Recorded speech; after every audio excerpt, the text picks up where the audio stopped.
চোখ আপনাকে মিথ্যাবাদী এবং ভুল ধারণায় নিয়ে যাবেন।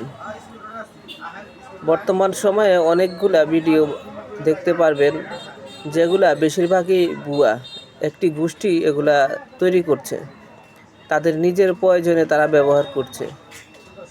তারা এটা সাজিয়ে সেটা সাজিয়ে, কাউকে চাঁদাবাজ সাজিয়ে, কাউকে প্রতারক সাজিয়ে, কাউকে আরও অনেক কিছু সাজিয়ে আপনাদের সামনে উপস্থাপন করবে এবং সেটা আপনারা দেখবেন, দেখে একটা প্রতিক্রিয়া সৃষ্টি হবে যা সম্পূর্ণ ভুল এবং শেষ পর্যায়ে দেখবেন যে এটা আসলে আপনারা নিজেরাই প্রতারিত হচ্ছেন।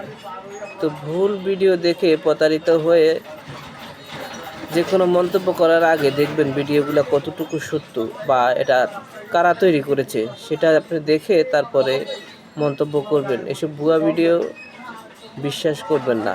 ধন্যবাদ সবাইকে।